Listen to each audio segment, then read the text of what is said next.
Comentario Efesios capítulo 4 a 6. Capítulo 4.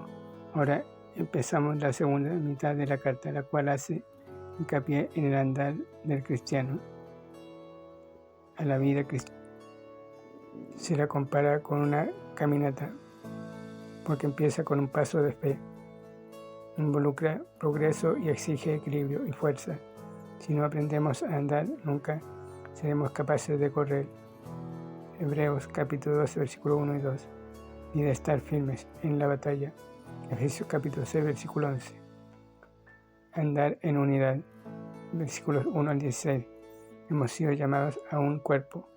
Por consiguiente, en la medida en que procuramos andar en unidad, andamos como el digno del llamamiento, vocación, que tenemos de Dios. En los capítulos 1 y 3, Pablo ha descrito ese supremo llamamiento. Ahora nos suplica que vivamos a la altura de esas bendiciones. No vivimos por Cristo nada más que para conseguir algo.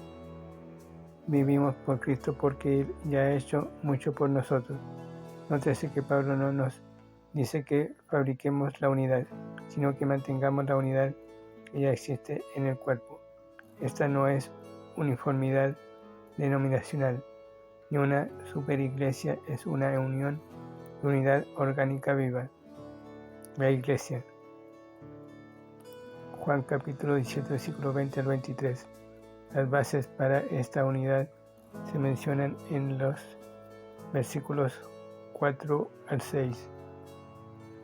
Notará que el asunto central en esta lista es un Señor.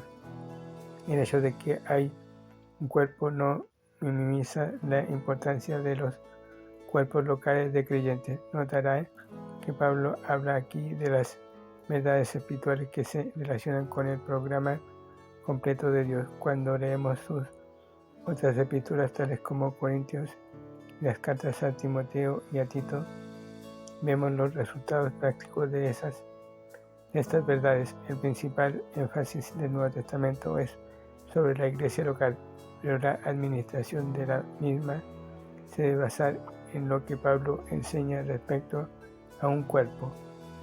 En los versículos 7 al 11 se mencionan los dones para la unidad en la iglesia. Cuando Cristo ascendió, dio dones a su pueblo mediante la venida del Espíritu Santo. También puso a estas personas dotadas en las iglesias locales, en tanto que los versículos 1 a 6 se refieren a un cuerpo y su unidad. Los versículos 7 al 11 lo hacen a los muchos cuerpos locales y la diversidad de dones. En los versículos 12 al 16 se describe la meta de la iglesia. El pastor maestro debe alimentar a los santos con la palabra de Dios y equiparlos para el servicio. Los santos a su vez desempeñan la obra del ministerio. A medida que cada santo crece y gana a otro, el cuerpo entero crece en Cristo. El versículo 12 debe leerse para la maduración de los santos en la obra del ministerio para la edificación del cuerpo de Cristo. Cada santo participa en el crecimiento de la iglesia. Desafortunadamente, hay algunos cristianos que todavía son bebés. Versículo 14. 2 Corintios capítulo 3, versículo 1. Inestables y se desvían con facilidad. Satanás y sus ministros. 2 Corintios capítulo 11, versículo 14 y 15. Esperan derribar a la iglesia con sus mentiras. La iglesia se edifica mediante la palabra de Dios. Hechos capítulo 20, versículo 32.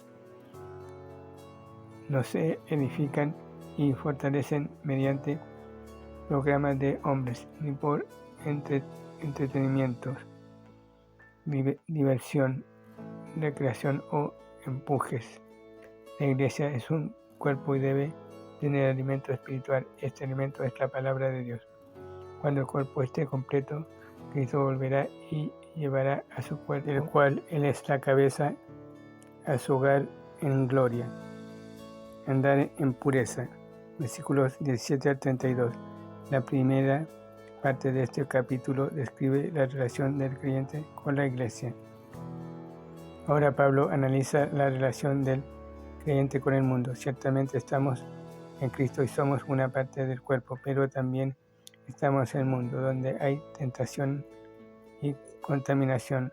No podemos salir del mundo porque tenemos una responsabilidad de testificarle, sino que debemos andar en pureza y no permitir que el mundo nos contamine. Pablo empieza con lo negativo, no andar de la manera que lo hacen los inconversos.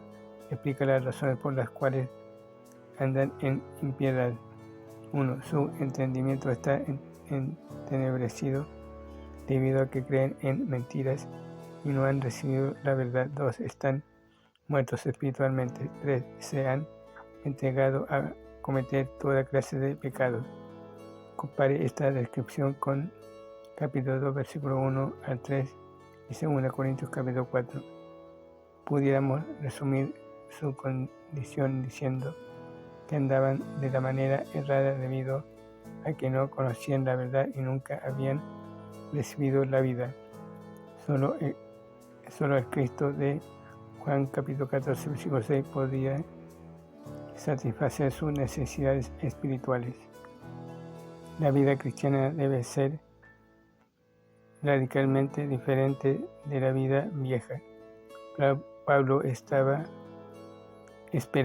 que los efesios experimentaran cambios y les hace 3 admoniciones. 23, vestirse, versículo 24, y desechar, versículo 25. Romanos 6 nos enseña que el viejo hombre ha sido crucificado y sepultado, y que a medida que consideramos que esto es verdad, nos despojamos de este viejo hombre. Dios ha hecho su parte, ahora nos resta que creamos lo que Él ha dicho y que nos cambiemos de vestidos. La instrucción que Jesús dio respecto a Lázaro se aplica a cada creyente. Desatarle, quítenle los vestuarios de sepultura y déjenle ir. Pero no es suficiente morir a la vida vieja, también debe haber la resurrección y la manifestación de la vida nueva. Nos quitamos las ropas de sepultura de la vida vieja y nos vestimos de los vestidos de la gracia, de la nueva vida. Somos parte de la nueva creación de Dios. Versículo 24, capítulo 2, versículo 10. Y por consiguiente andamos en vida nueva. Romanos capítulo 6, versículo 4. Debemos desechar de una vez por todas ciertos pecados, y Pablo los menciona en 25, versículo 25. Nótese cómo liga cada mandamiento a una verdad espiritual. Somos miembros los unos de los otros. Versículo 25. Somos sellados para el día de la redención. Versículo 30. Dios nos ha perdonado. Versículo 32. La doctrina y el deber son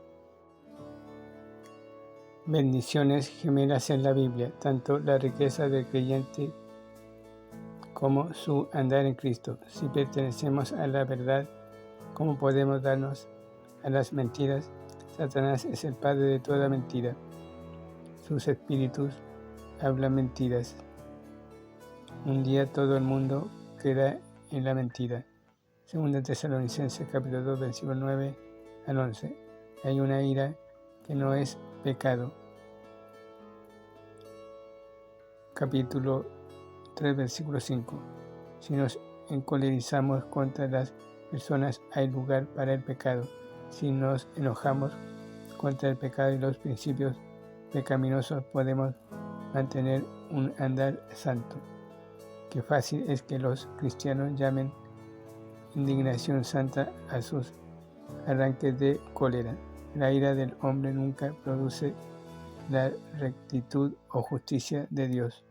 Santiago capítulo 1, versículo 20. Darle lugar al diablo, versículo 27.